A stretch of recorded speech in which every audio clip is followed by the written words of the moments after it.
La Coparmex ha apoyado y apoyará iniciativas para combatir esquemas de simulación y defraudación fiscal y entendemos que estas prácticas indebidas han afectado gravemente la recaudación fiscal en el país y generado además una competencia inequitativa de los empresarios que contribuyen al empleo y al pago de contribuciones mediante actividades lícitas.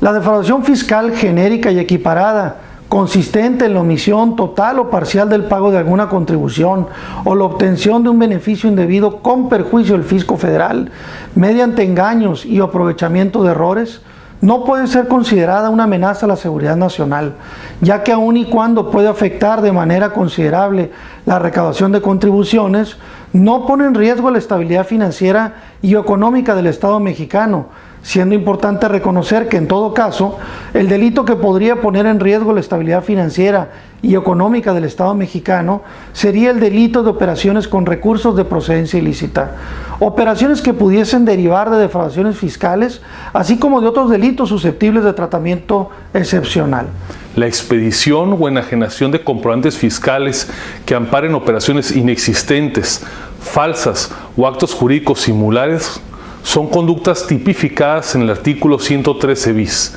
del Código Fiscal de la Federación, por lo que en todo caso ese es el tipo penal que debería ser materia del proyecto de decreto en cuestión, no así los delitos de defraudación fiscal ni defraudación fiscal equiparada, previstos en los artículos 108 y 109 del Código Fiscal de la Federación. Es innecesaria y desproporcional la incorporación del tipo previsto en el artículo 113 bis del Código Fiscal de la Federación al delito de delincuencia organizada, ya que las conductas descritas previamente se encuentran correctamente legisladas en el Código Fiscal de la Federación, puesto que se puede sancionar a los autores, autores materiales, coautores, partícipes, cómplices, auxiliadores, inductores o encubridores, así como se ha previsto la sanción por la práctica permanente o reiterada si el delito es continuado, ya que la pena podría aumentarse hasta una mitad más. Aunado a lo anterior, con la entrada en vigor del Código Nacional de Procedimientos Penales, el Ministerio Público de la Federación puede realizar todos los actos de investigación necesarios para acreditar el delito tipificado en el artículo 113 bis del Código Fiscal de la Federación, sin que se justifique la necesidad de aplicar técnicas especiales de investigación permitidas en la Ley Federal contra la Delincuencia Organizada, tales como, por ejemplo, operaciones encubiertas, inmovilización de cuentas y de valores en el sistema financiero, intervención de comunicaciones privadas y correspondencia, entre otras. En el dictamen que se comenta, se propone, entre otras cosas, adicionar al artículo 2 de la Ley Federal contra la Delincuencia Organizada, como fracción octava bis, la defraudación fiscal y la defraudación fiscal equiparada, calificados delitos previstos en los artículos 108 y 109 del Código Fiscal de la Federación. Sin embargo, la conducta de los llamados factureros que se pretende sancionar se ha tipificado en el artículo 113 bis del Código Fiscal de la Federación. La propuesta sugerida en el anteproyecto de dictamen comentado podría generar como riesgo que el juez del control pueda modificar la clasificación jurídica propuesta por el Ministerio Público, aplicando el principio de especialidad, y reclasificar los hechos considerando aplicable el delito tipificado en el 113 bis del Código Fiscal de la Federación. Hemos hecho, el sector productivo y particularmente la Coparmex, propuestas para investigar la expedición o enajenación de comprobantes fiscales que amparen operaciones inexistentes, falsas o actos jurídicos simulados, conductas tipificadas en el mencionado artículo 113 bis del Código Fiscal de la Federación.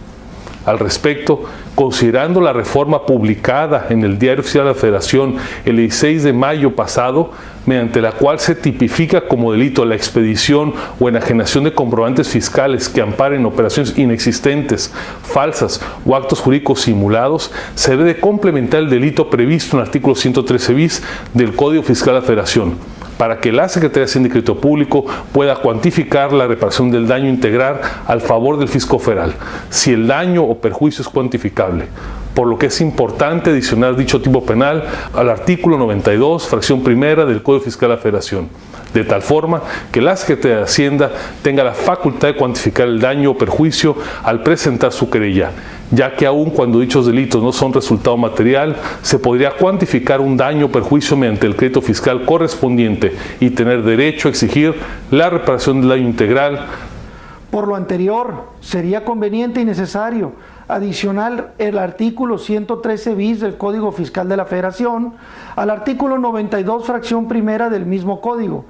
con el objeto de que únicamente se puedan investigar previo la querella de la Secretaría de Hacienda y Crédito Público y el daño o perjuicio pueda ser cuantificable. Asimismo, es importante y necesario adicionar el artículo 113 bis del Código Fiscal de la Federación al listado establecido en el artículo 11 bis del Código Penal Federal, con el objeto de que las personas jurídicas puedan ser penalmente responsables por este delito. Es necesario valorar que la defraudación fiscal genérica y o equiparada previstos en los artículos 108 y 109 del Código Fiscal no puede ser considerada una amenaza a la seguridad nacional, toda vez que generalmente se trata de omisión de contribuciones totales o parciales cuyos montos no ponen en riesgo la estabilidad económica del Estado. Sin embargo, de manera excepcional, podrían acreditarse casos concretos de operaciones de recursos de procedencia ilícita y que pongan en riesgo la estabilidad del Estado mexicano. Pero en todo caso, sería como consecuencia de diverso delito, normalmente acompañado por operaciones de procedencia ilícita, es decir, lavado de dinero. Por lo anterior, esta reforma será cuestionada sobre posible inconstitucionalidad al pretender que la defraudación fiscal o la defraudación fiscal equiparada sea considerada delitos que atenten contra la seguridad nacional. Para hacer una analogía muy simple, si se pretende matar un pájaro con una escopeta en lugar de utilizar un rifle de precisión, con esas reformas que se proponen, si efectivamente se pretende acabar con la práctica indebida de los factureros o empresas fantasmas, pero no estamos de acuerdo en que sea a cualquier costo, pues es posible que de nuevo paguen justos por pecadores y en lugar de utilizar los recursos del Estado para con precisión se busque, localice y encarcele a quienes realicen actividades indebidas y sin modificar las leyes faciliten estas medidas, por lo que de una forma exacta y clara. Ya hemos hecho nuestras propuestas, esperamos que sean escuchadas.